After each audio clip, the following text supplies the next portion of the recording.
More than any other tank of World War II, the German Tiger tank, with its almost impenetrable armor and highly accurate 88mm gun, instilled fear in the hearts of Allied soldiers. It killed 2 of my crew, and I was literally blown out of the top.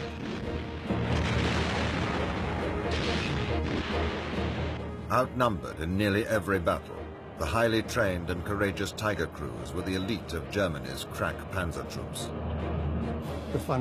It was a great thing to be in a Tiger, and of course we felt superior. Using archive film and color reenactments, Battle Stations enters the world of one of the finest armored vehicles in the history of tank warfare, the Tiger tank.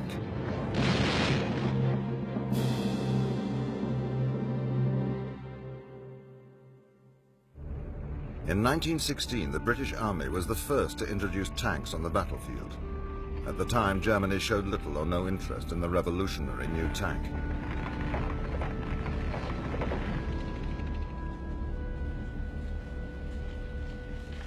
After their defeat in World War I, however, many German officers became convinced that when Germany rose again, the tank would play a major role.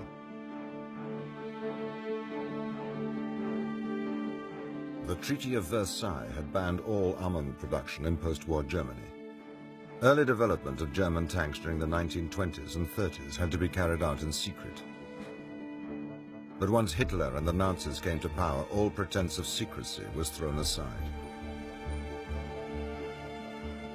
Germany had built its army into a mighty fighting machine that would conquer almost the entire continent of Europe. Large tank formations, known as panzer divisions, were to be its main striking force.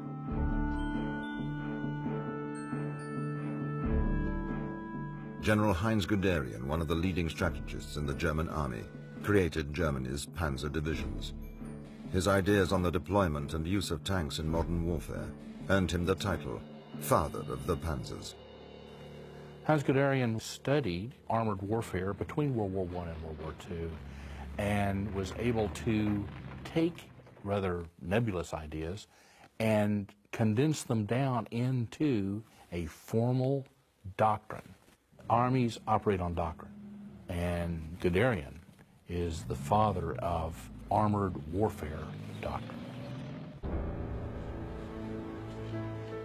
During this period, the acknowledged leader in the principles of mechanization was British tank pioneer Major General John Fuller.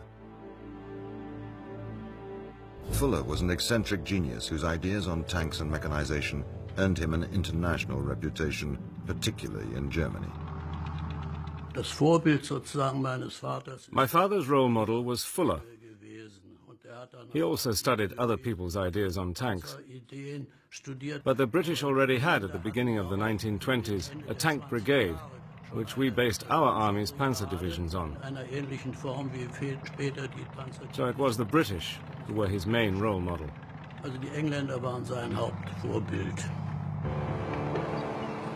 Ironically, Major General Fuller's ideas were never adopted by either the British, French, or the Americans, who all believed in the supremacy of infantry and artillery rather than the tank.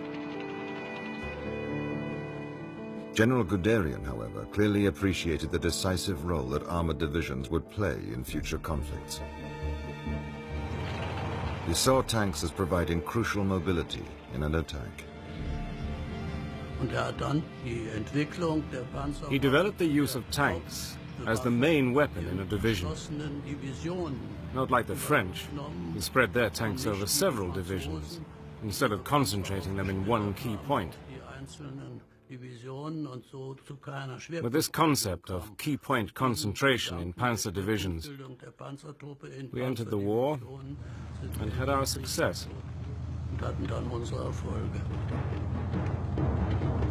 Hitler's panzer divisions were put to the test in 1939, when they spearheaded the German invasion of Poland.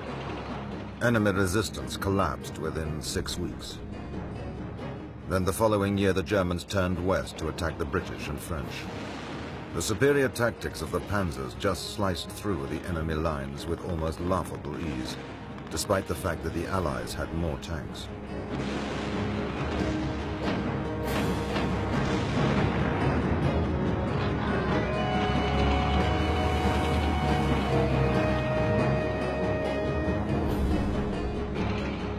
In June 1941, Hitler again unleashed his panzers, this time on the Soviet Union.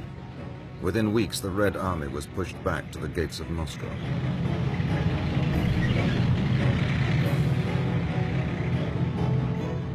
The victorious panzer divisions seemed indestructible. They considered their tanks superior to anything the enemy could produce. But in the autumn of 1941, the Germans were taken by complete surprise when the Russians deployed a new tank. Developed in great secrecy, the Russian T-34 outgunned and outperformed the German panzers. Soon the T-34 appeared. And that was an amazing surprise for us, because we didn't know that this vehicle existed. The T-34 turned out to be an equal opponent indeed, and we struggled quite a bit against it. The first appearance of the T-34 had not only inflicted severe losses on the German tanks, it deeply shocked the High Command. They knew that once the T-34 went into mass production, defeat would be a very real possibility. Hitler was furious at this setback. He ordered his designers to build a bigger and better tank that would level the playing field. Hitler became personally involved in setting out the specifications, which included a high-velocity gun, thick armor, at a top speed of 30 miles an hour. Early prototypes of this new tank, designated the Panzer Mark VI, were quickly built by established German companies: MAN, Daimler-Benz, Henschel and Porsche. By 1942, only two frontrunners were left in the race: Porsche and Henschel. Both companies prepared a demonstration of their tanks on Hitler's birthday, April the 20th.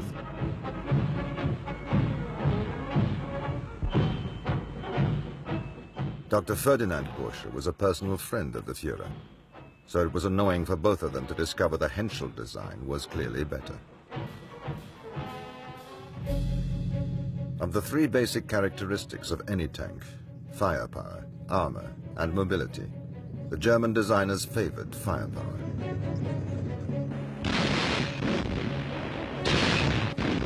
So in response to Hitler's directive, Henschel decided upon a turret and an 88mm gun designed by Krupp, the German steel manufacturers. 2 months later, the new super tank was finally ready for combat trials. To match its performance, it was named the Tiger. At 56 tons, the Tiger was nearly 20 tons heavier than its nearest rival. Yet despite its size, it had to be able to cross difficult terrain and negotiate obstacles better than any Allied tank.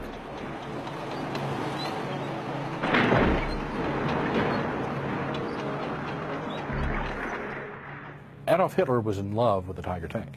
It was big and it was powerful and it fit the ideal of the Nazi Superman. So this vehicle epitomized the German army and Germany in that it was big and it was powerful. In late 1942, frontline units received their new wonder weapon, equipped with the most lethal tank gun in existence, the 88mm.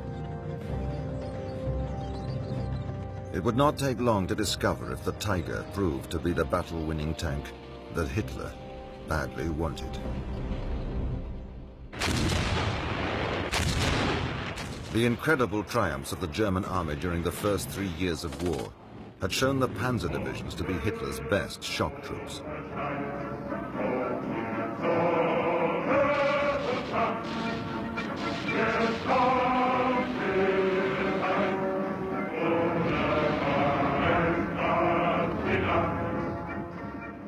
The panzer spirit of determination, cunning, and cool-bloodedness had ensured rapid victory on the battlefield. Panzer generals such as Erwin Rommel and Heinz Guderian had become legendary figures. Along with the fighter pilot, the panzer trooper in his dashing black uniform and death's head badges was Germany's new superhero. Alfred Rubel was eager to join the Panzers when war broke out in 1939. Truppe wurde zumindest The Panzers were seen as elite troops in the army, which was expressed simply through our black uniform. We were certainly proud. We were young men, after all. When the Tiger tank was first introduced in 1942, only the best crews were selected. They were the elite of the elite. Crews for the Tiger were recruited exclusively from experienced soldiers who had already served in other tank units during the war. Our training commenced with theory in the lecture hall, followed soon afterwards with practical on the actual machine. So eine gute Maschine soll natürlich gepflegt werden. Gereinigt, gepflegt. Also, behandeln Sie ihn wie Ihren Augapfel.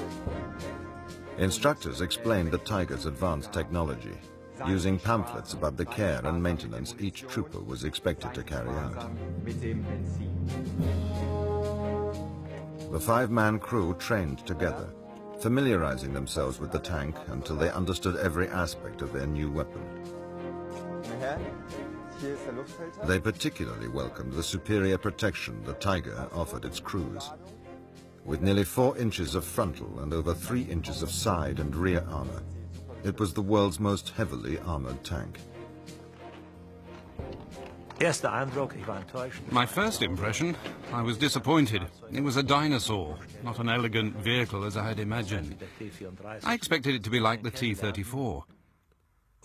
However, when we got to know and learn how to apply its power, it became the superior tank on any battlefield to the end of the war. Hier, unser stärkster.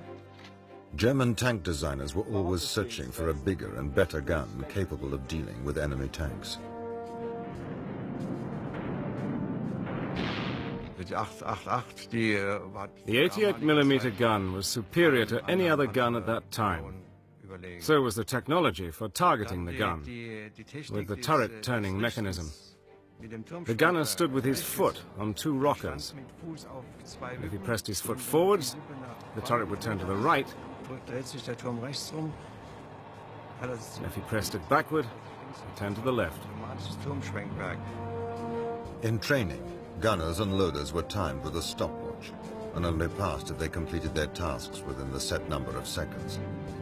Some of the top crews were even trained by Luftwaffe instructors, experts on the 88mm gun.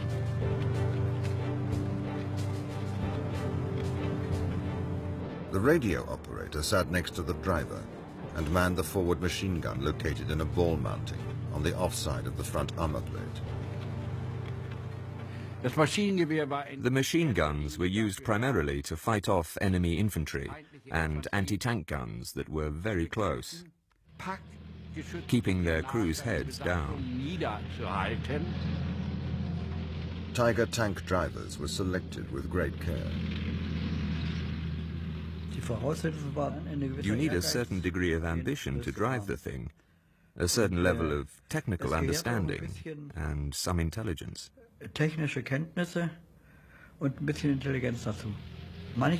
Some people were afraid and claustrophobic in the tank, but you couldn't have that. The driver had to be calm, which had a positive effect on the rest of the crew. The Tiger had 8 forward and 4 reverse gears, but its huge weight made steering difficult, so Henschel developed power steering, and for the first time a steering wheel instead of levers was used to maneuver a tank. Because of the power steering, you could basically steer the Tiger with 1 finger, and the half-automatic gear shift was also much better than any other tank that we had. The initial role for the heavy Tiger tank was to be the iron fist of the panzer divisions, punching a hole in the enemy lines.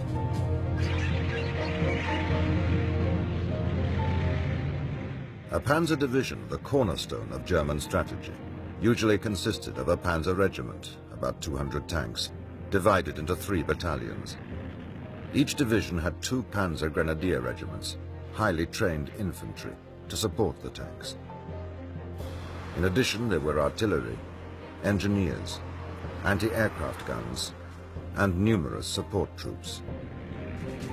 The total number of men varied from 10 to 15,000 depending on the campaign.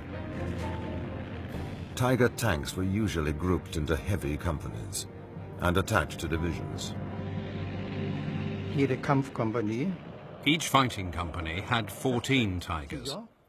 And then in each company we had vehicles for maintenance troops, company vehicles for logistics, fuel provisions, ammunition supply, food and so on. Fuel is the lifeblood of tanks, and with the Tiger consuming 2.5 gallons per mile, the all-important fuel trucks were never far away. The Tiger is an engineering marvel. The vulnerability, though, is not the tank. It's everything that goes with it. It's the ammunition truck. It's the fuel browser that goes along with this. You attack that, the tank is useless. Tiger units often included light and medium tanks such as the Mark IIIs and IVs. These tanks were needed to perform numerous duties for which the Tiger was not suited, like scouting and escort duties. This left the Tiger to do what it did best, destroying the enemy at long range. The Tiger tank, with its highly trained crews, soon became a legend. Its sheer size and appearance, together with its large, deadly gun, was about to make the Tiger a battle winner.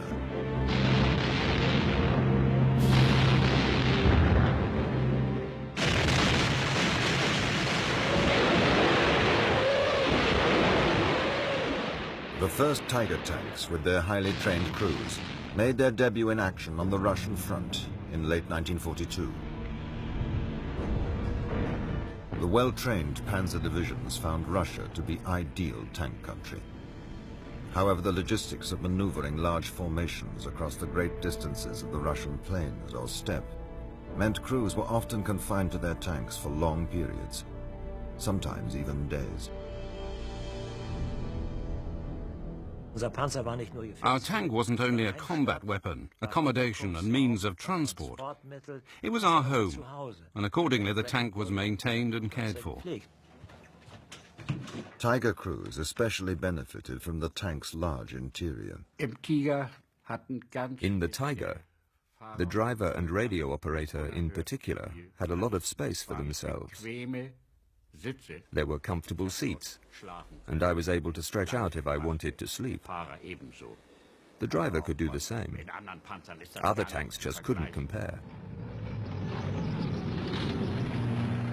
When in action, Tigers had the advantage of being able to engage and destroy enemy tanks, like the T-34, at long range.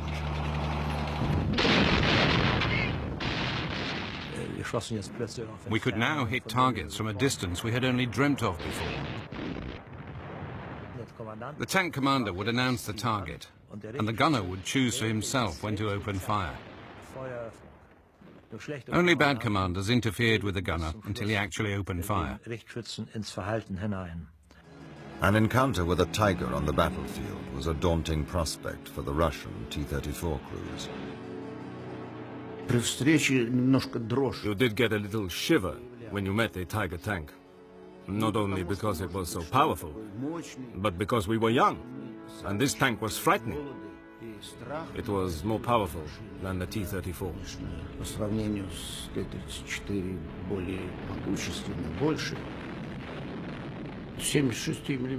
Our 76mm guns could only fire at a distance of 500 meters.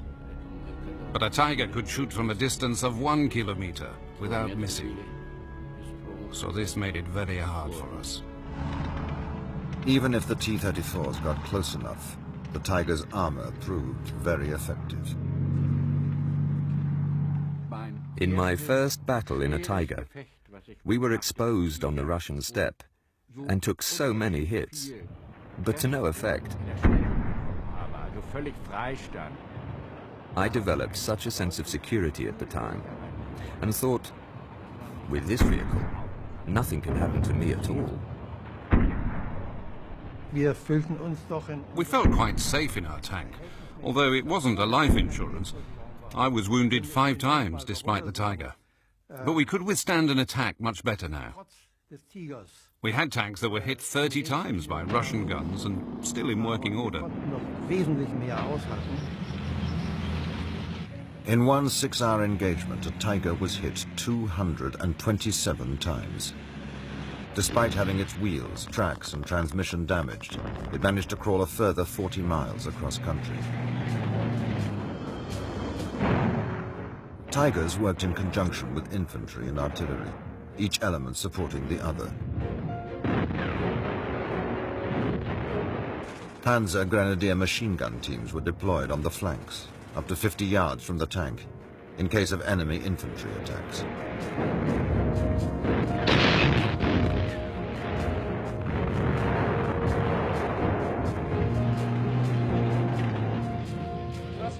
Tiger commanders had excellent radio communications with their crews.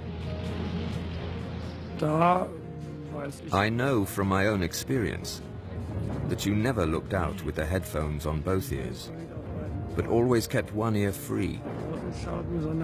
If you don't hear what's happening outside, then you are exposed to enemy attack without being able to react appropriately. It is most important for the commander to have an overview of the battlefield.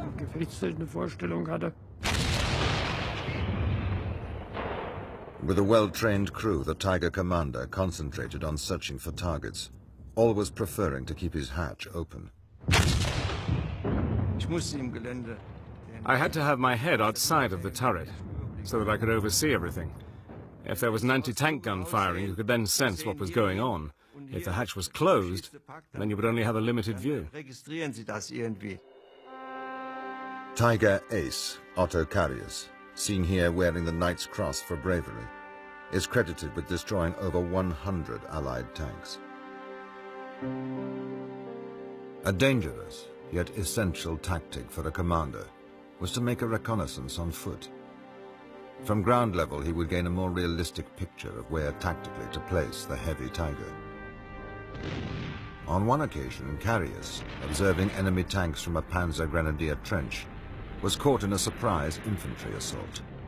The Russian machine gun fire was very heavy, and I was shot through the thigh, and I was unable to run back through the trench.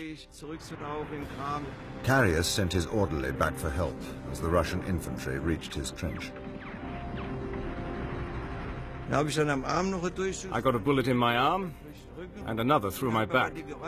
I could hear my own tanks coming. But the Russian officer was nervous. He could see I was a highly decorated commander and saw my maps and wanted to take me alive. But he realized it was too late for that and shot me again, which went through my neck. And then my tanks arrived. Although Otto Carius sustained 5 serious wounds, he recovered and returned to the battlefront 9 months later.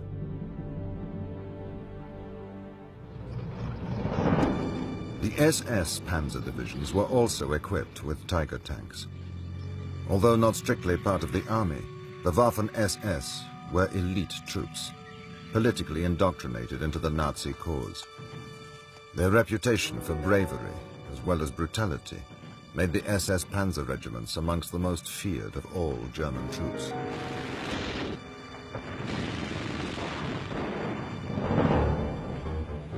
In June 1944, 2 battle-hardened SS Panzer divisions, armed with Tiger tanks, were ordered from the Russian front to France, where the long-awaited Second Front had begun.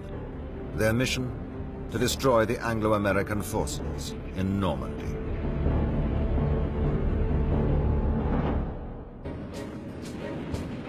In June 1944, 2 Panzer divisions armed with the mighty Tiger tank were dispatched to Normandy. For months, the Germans had been expecting an Allied invasion of France. What they didn't know was exactly when and where it would come. Field Marshal Erwin Rommel, commander of the anti-invasion forces, had strengthened the coastal defenses. But the use of the Panzer divisions, armed with the superior Tiger tank, had been a point of contention between the top commanders. Field Marshal von Rundstedt, the supreme commander in the West, had clearly laid down the role of the Panzer divisions in the defense of France. The main force would be kept well back from the coast and used to plug any gaps once the exact location of the invasion was known. But Rommel's ideas were different. He argued the panzers must be kept as near to the beaches as possible, so an Allied landing could be repulsed immediately. Hitler intervened in the argument and reserved the right to deploy the panzers himself. Unfortunately for Rommel, the panzers were not used to repulse the Allied landings. Incredibly, Hitler was unavailable to order their use. By the time they eventually did arrive, they were too late. The Allied beachhead was already established. The two SS Panzer divisions transferred from the Russian front, however, went into action, immediately deploying their Tiger tanks against the Allies.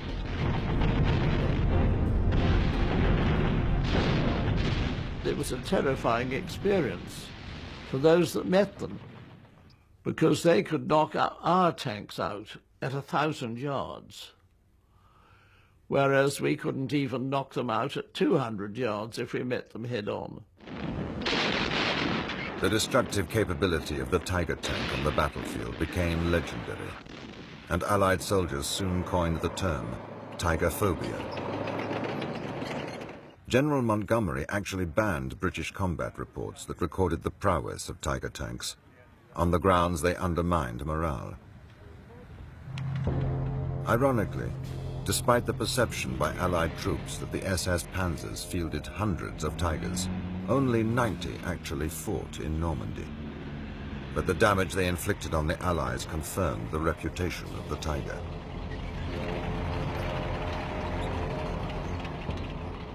The most impressive exploit achieved by a Tiger unit in Normandy took place on the 13th of June 1944, 7 days after D-Day. That morning, several British tanks were advancing out of the French town of Villers-Bocage. The long, narrow road forced them to travel in single file with their headquarter vehicles in the center. Unknown to the British, a group of 5 Tiger tanks, under the command of SS Lieutenant Michael Wittmann, were hiding nearby. Wittmann was a battle-hardened Tiger ace who had destroyed 117 enemy tanks on the Russian front to win his Knight's Cross.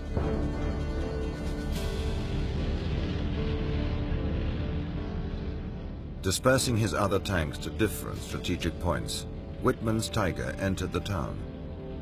Catching the British by surprise, he destroyed 3 tanks before maneuvering his Tiger into a position to attack the British column from the rear. And then through the smoke, suddenly emerged this huge tank. It moved its gun very slightly and fired. It was a crash, and the shell went through the front of the tank, between my legs. I could feel a tingling each side, so I know it must have gone between my legs, and landed up in the engine. And so a sheet of flame came over the tank, so I shouted bail out to the crew, because it wouldn't be very long before the ammunition exploded. Within 2 minutes, Wittmann's tank had left 13 British vehicles burning in the road. Menacingly, the Tiger now headed towards the tank commanded by Captain Pat Dias. I fired at a Tiger at 100 yards, and the shot just bounced off, which is a bit disheartening. Dias managed to reverse his tank into a garden out of sight as Wittmann passed by. He then decided to ambush Wittmann from behind, but before he could fire, the Tiger had turned. We met head-on, which was not good news. And I fired at him twice, and as before, they bounced off.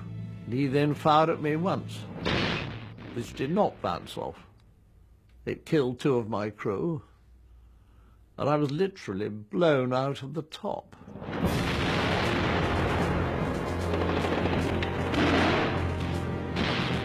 Eight more SS Tigers reinforced Wittmann, and the battle raged. Finally, his Tiger was knocked out, but he escaped, leaving Villers-Bocage a scene of death and destruction.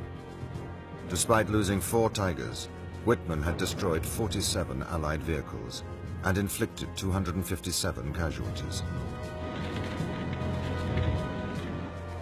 Pat Dias's heroic attempt to stop Wittmann's Tiger had left him wounded and nearly blind. Luckily, the doctor who treated him at the first aid station was an eye specialist.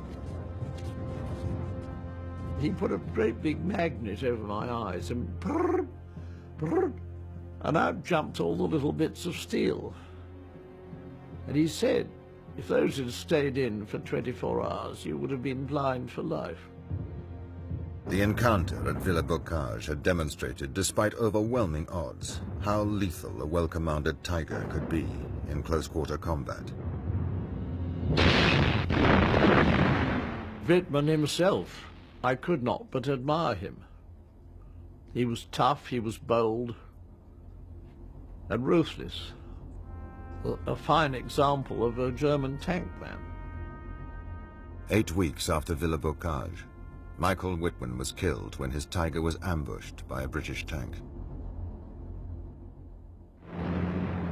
Although the initial D-Day landings had been a success, fanatical German resistance had stopped the Allied advance. The Tiger was proving itself very effective in defense. Its long-range gun and thick armor proved unforgiving. The Tiger was best avoided, really. You couldn't really do anything against them. You felt quite powerless. It's like a nightmare, you know, things get a little bit nasty and a little bit nastier and a little bit nastier, and then, my God, it is a Tiger. And call on the radio, say, there's a Tiger, and give a map reference, and then the RAF would come very quickly in their Typhoons and rocket it.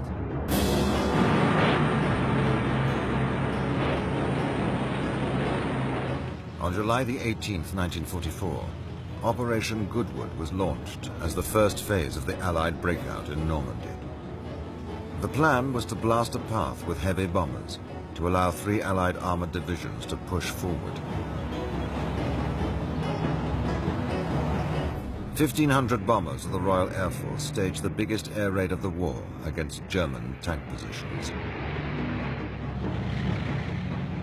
Lieutenant Richard von Rosen and his Tiger crew were waiting in well-entrenched positions when they heard the RAF Pathfinder planes overhead.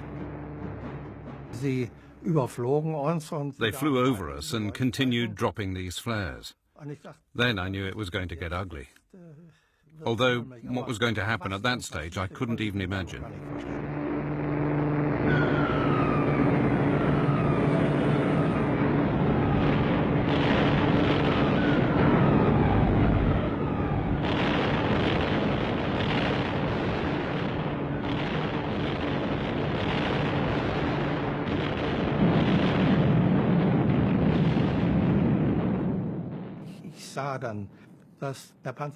I saw the tank next to me, meters away, and was burning severely.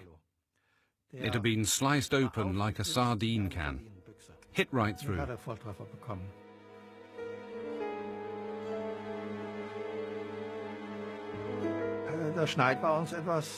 Our courage was somewhat diminished. We'd never seen anything like it.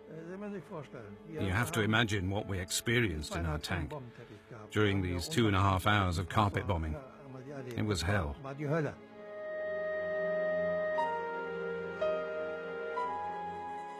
By late August, all German resistance in Normandy collapsed. The German 7th Army lost 250,000 men and thousands of tons of material. Despite its success, the landscape of Normandy had not allowed the Tiger tanks to be used to their full potential. The Tiger probably made a difference on the Eastern Front, where the Germans faced a target-rich environment, and it's good tank country. When you get it into an area where it's closed, like a city or a lot of places in Western Europe, where the terrain is closed down and you can't see 2,000 meters, it loses a lot of effectiveness in that it doesn't have the fields of fire that it would have in Russia. Despite his empire collapsing around him, Adolf Hitler still pursued his dream of a bigger and better tank. Incredibly, at this late stage in the war, the Third Reich found the resources to produce the even more powerful King Tiger. Hitler would use this super tank in a daring last-minute gamble to turn the tide of the war.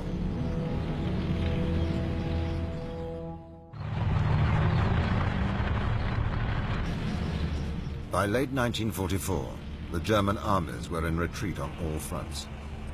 But Hitler believed that the new King Tiger tank would give his panzer divisions the winning edge on the battlefield. 5 years of war had seen his panzers sustain enormous losses in material, which even the efficient German armaments industry found difficult to replace. Once the United States and the Soviet Union had entered the war, German tank production could not compete. The Americans alone produced 4 times as many tanks as Germany. The Soviet Union produced more than 40,000 T-34s during the course of the war.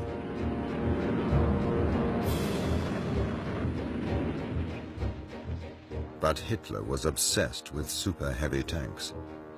He believed that superior weapons were the key to victory. They were, however, expensive. A Tiger tank took 300,000 man-hours to build, at a cost of 800,000 Reichsmarks, the same as 3 fighter planes. To solve their manpower problems, the Nazis staffed their factories with enforced labor. This actually hampered German mass production, as it took far longer to build the sophisticated Tiger tank, with many needless man-hours being wasted, whereas the American Sherman and the Russian T-34 tanks were far more suited to mass production by relatively unskilled workers. The new King Tiger was introduced onto the battlefield in late 1944. At 70 tons, it would be the largest tank in service during World War II. Its long-barreled gun could deal with any tank with apparent ease. Panzer Commander Richard von Rosen is seen here inspecting his battle group of King Tigers. The King Tiger had a similar shape to the T-34. It had sloping armor, not the square shape of the Tiger I. In the West, the enemy tanks didn't give us a headache, neither the Sherman or the bigger version, the Firefly, with its bigger gun. None of this was a problem for us. The Ardennes counteroffensive, known as the Battle of the Bulge, began on the 16th of December 1944. It is the one battle of the war most closely linked with the King Tiger tank. Hitler ordered 10 panzer and 14 infantry divisions to break through the Ardennes forest in Belgium, seize the port of Antwerp, and sever the Allied supply line to their northern armies. One King Tiger battalion was placed in an SS battle group spearheading the advance. Using the poor weather to their advantage, the German troops completely surprised the Americans, throwing them back in disarray within the first few days. A German breakthrough looked imminent. Although the Germans only deployed about 150 King Tigers, their reputation completely outweighed the impact of their numbers. Initially, during the Battle of the Bulge, when the King Tiger was used against American troops, it panicked them. They'd never seen anything that big. So they were caught completely by surprise. Here they are, supposed to be in a quiet front. The next thing you know, they have this monstrous, huge King Tiger rolling down on top of them. And it shocked them. It was hard to recover from this initial panic. But the Germans soon discovered they had made a tactical blunder in using King Tigers, despite its lethal killing power, to spearhead the offensive. Because of its size, the King Tiger was not suited to rapid maneuvering through the narrow roads of the hilly and heavily wooded terrain of the Ardennes. They're operating in mud and slush, snow. And because it was so huge, the German engineers would have to build special bridges for it and raft these things across. The attack bogged down. When the SS tank crews ran out of fuel and ammunition, they were forced to fight their way out on foot, after first destroying their own King Tigers rather than see them captured. The desperate nature of the fighting experienced in the Ardennes counteroffensive became evident in one incident when 77 unarmed American prisoners were brutally massacred by the SS near Malmedy.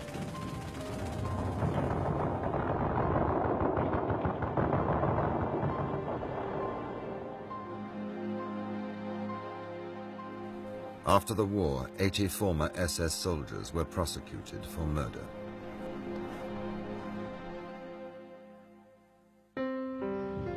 The Germans sought to maintain the initiative by redeploying their remaining King Tigers to the town of Bastogne, which had been surrounded earlier in the offensive. But here, determined American resistance prevented Bastogne from falling. A hard battle was fought for this strategic position, but even the King Tigers could not turn the tide.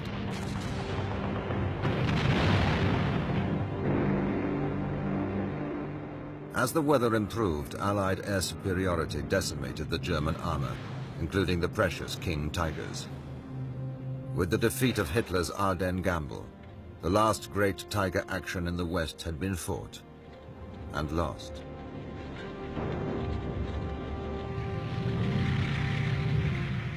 Germany's defeat was now just weeks away.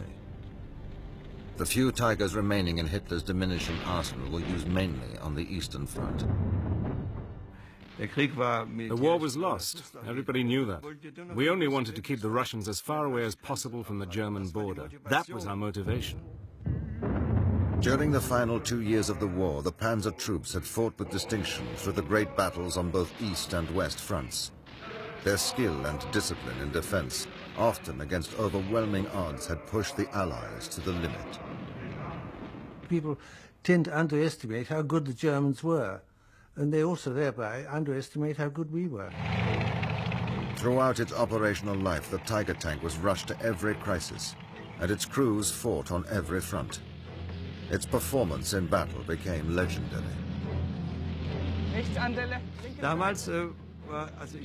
I wouldn't have wanted to go into battle in any other tank but the Tiger, because it was superior in every aspect to every other tank we had.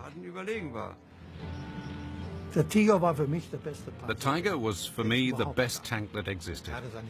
It had its flaws, which you got to know, but you could live with that. Life in a Tiger crew, commanding a Tiger company, was, for me, the highlight of my time as a soldier. The Germans were unable to produce such an advanced weapon in the numbers needed to save the Third Reich. Yet even with the defeat of Nazi Germany, the reputation of the Tiger endures. During World War II, the Tiger tank is absolutely superior to the American M4 Sherman or the Russian T-34. But in the end, they only made 1,300 of them. And overall, that's a drop in the bucket. But, having said that, the tank's going to go down in military history as one of the great tanks of all time.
Oh, I was commissioned originally to the 8th Hussars and then transferred to the sharpshooters.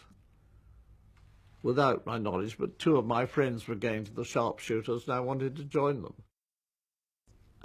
This was in the little town of Villers-Bocage, or we called it quite simply Villers-Bocage, which I shall continue to do.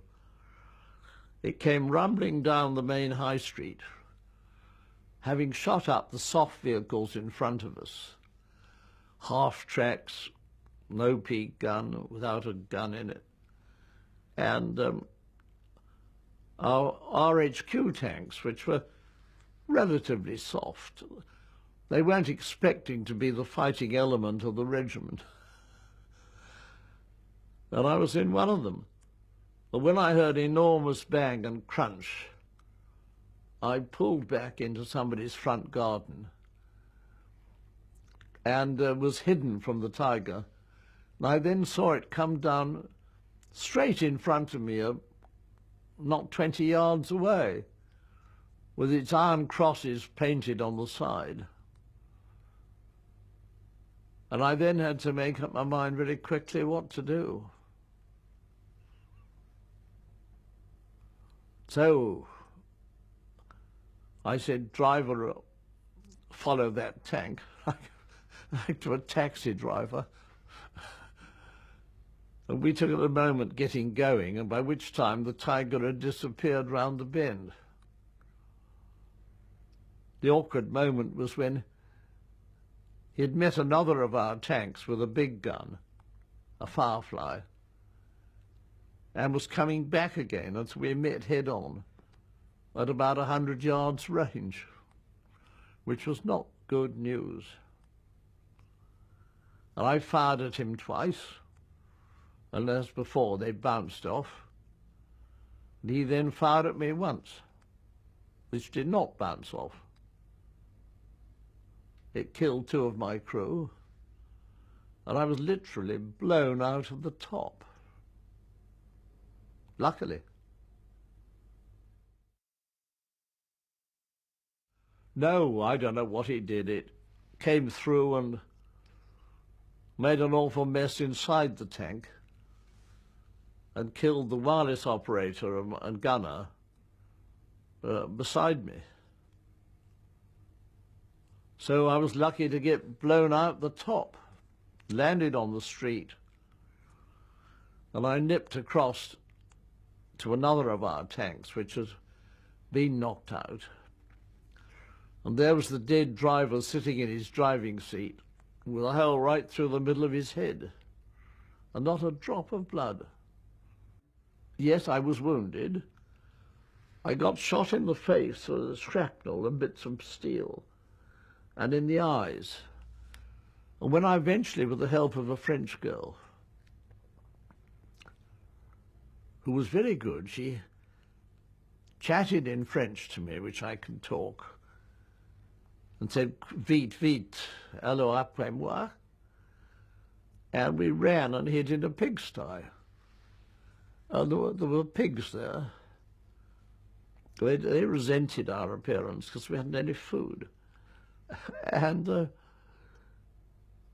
we hid, and she chatted and said she knew the side streets and could lead me back to my own crowd, which is what she did when the shooting died down.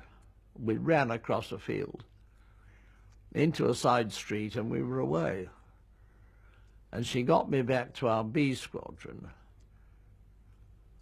where the squadron leader said, "Pat, you've been wounded.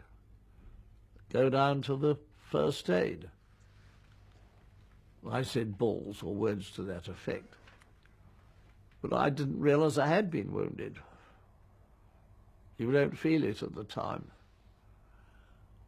And so I wandered down to the first aid, and the man said, "This is your lucky day." I didn't think it was. He said, "I'm from Moorfields Eye Hospital." And he put a great big magnet over my eyes, and brrr, brrr, and out jumped all the little bits of steel. And he said, if those had stayed in for 24 hours, you would have been blind for life. I said, well, thank God. And he bandaged me up, and I went back to the squadron leader. The worst. That dead driver in the front of the regimental sergeant major's tank, with his head literally cut in two, where you could see his brains sticking out. That was the nastiest sight. We lost a lot of people, and I came in touch with the commandant at Bovington, which is our tank headquarters, a few years ago on a sailing venture. I'm very keen on sailing. And he asked me which regiment I'd been in, and I told him. And he said, "You were the most famous armoured regiments in the British Army. You had more battle honours, more casualties, and more decorations than any other regiment."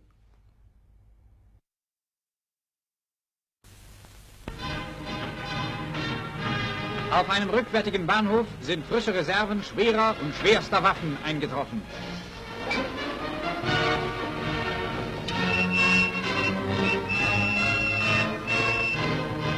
Panzer und Artillerie auf Selbstfahrlafette werden entladen. Sie werden schnellstens an die Front geworfen.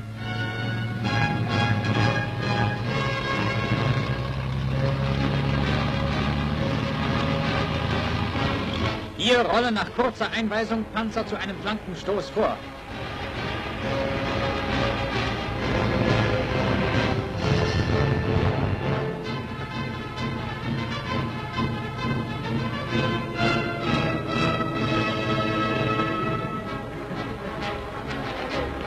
Infanteristen warten in der Bereitstellung auf den Einsatzbefehl.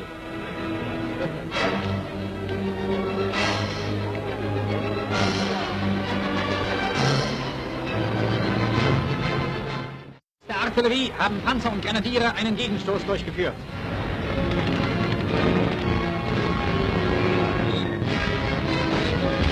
Feuerberührung mit der Feindspitze.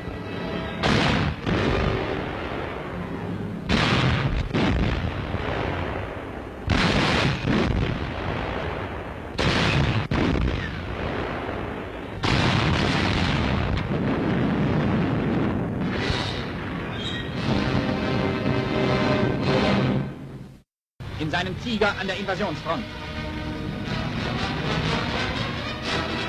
SS-Panzer rollen vor.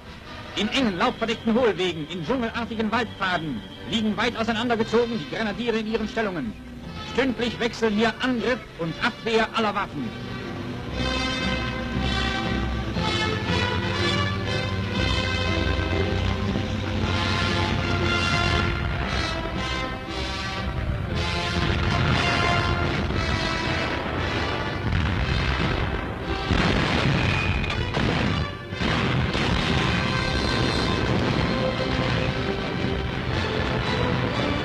Bei den letzten Durchbruchsversuchen verloren die Angloamerikaner innerhalb einer knappen Woche über 500 Panzer.